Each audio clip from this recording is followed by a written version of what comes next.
The Razr V3.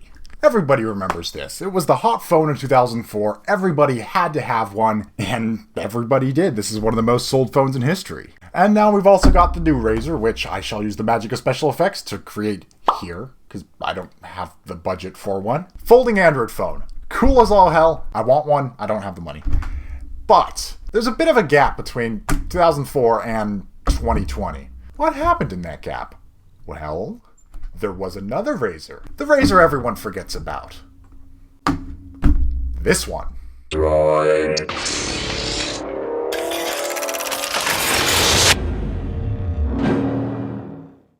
So let's take a look at this thing, shall we? This is the Droid Razr. It has some specs. I'm going to put them right there, I guess.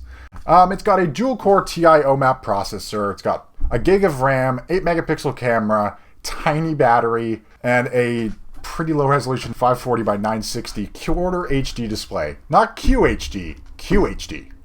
There's a difference. And unfortunately, this is a pentile arrangement, which means that there are only 2 subpixels per pixel. It does not look very good. But on the plus side, what you got was an incredibly slim, incredibly portable, very well put together device. This is extremely sturdy, has a Kevlar back, this camera bar, which Google didn't do this first. This existed a long time before the Pixel 6. 8-megapixel camera with a flash, and on the front you have a 1-megapixel camera, which is better than the 0.3 megapixel on the iPhone, so hooray! So let's break into the OS, shall we? This is running Android 4.3 Jelly Bean with a pretty much stock approach. I like how they kept it stock. Motorola still does this on the new phones. They're very close to stock Android, and I appreciate that because custom skins, especially in this era of custom skins, kinda sucked. So we're running Jelly Bean. This thing would have shipped with Android 2.3. Android 2.3 has not held up that well. 4.0 and up holds up fairly well, but 2.3 does not. Android 4.1 right here, Jelly Bean. It's not fast at all. It chugs hard in most places around the OS. This is only a dual-core processor and a gig of RAM, which would have been pretty speedy on 2.3, but on 4.1, it's just slow. But let's take a look at it anyway. So we got a mostly stock skin, but with a lot of Verizon bloat. So let's start from the beginning. Kindle, I didn't install that. That just came here. Facebook, again, I didn't install that. Let's Golf 2. Sure. Madden NFL 2012. Sure. Messenger. Yeah, despite the fact that there is a text messages app on this thing, Verizon has their own mobile hotspot. Fun fact, you would have had to pay $20 a month to use mobile hotspot on this thing. My Verizon Mobile. Okay, that's fine. I didn't install Netflix, so Netflix is on there. NFL Mobile. That's your thing? Sure. Verizon Tone. Yeah, you can pay like $3 for a ringtone. Because, yeah, that's a great deal. Video calling. I don't want to know how much this cost. Probably a lot. Voice commands, just shitty Siri. Because everything in 2011 had to have some sort of voice assistant because Apple was doing it.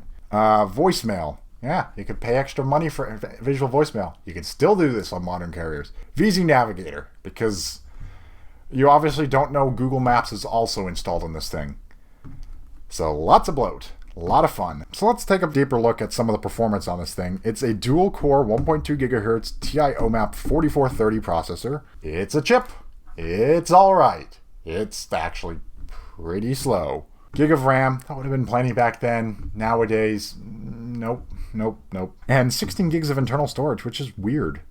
So this is a weird thing Android phones used to do. So your internal storage is split up into 2 buckets of storage. You have your application storage and your internal storage. It's not like, modern Android where it's one big pool of storage and you just kind of fill it up. I had huge issues with this back in the day because my Kindle Fire had like a gig of app storage or a gig and a half and then like 5 gigs of other storage. So for some apps you had an option to move to the other bucket of storage, but not all apps, and you could only move 50 megs. So it was a constant struggle to manage storage, and I don't know why they did this. It might be a leftover from 2.3. I'm not sure. Basically, you have your 16 gigs and you can't use it for what you want.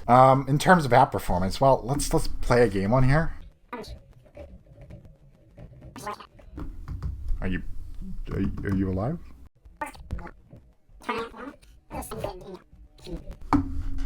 Up. And I've already probably, yeah. Okay, let's try again.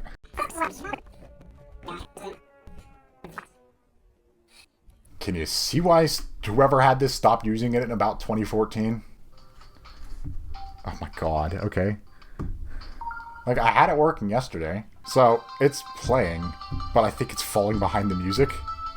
It works. Not well. This is slow. So there's a few more things let's take a look at after that amazing gameplay experience. First, let's take a look at the camera. So on the back, it's got a 8 megapixel camera that'll record 1080p video. And on the front, it's a 1 megapixel camera that'll do 720p video. So I'm going to go test that real quick. Alright, this is a 1080p video test. This is what you look like being filmed. This is not great. Okay, it does have some autofocus. Basically, it's bad. But yeah, that's the Droid Razr. Basically, this is the low point of the Razr. You know, the cool one, everybody wanted this one. The turd. And the cool one again. Even though it's a little bit of a turd, but it's cool. It's a cool turd. Anyways, I've been Zack, and this has been the first episode of Zack's Tech Junk. I've got a lot of tech junk in the drawer. I've got a lot of tech junk in the closet. I have a lot of friends who have a lot of tech junk. And this series exists, so we're going to take a look at tech junk. If you liked it, thumbs up, subscribe, you know, all that jazz. If you didn't like it, let me know what I could do better, because, you know, constructive feedback's always helpful. Anyways, I've been Zack. This has been Zack's Tech Junk, and I will see you in the next one. Let's see if this is usable.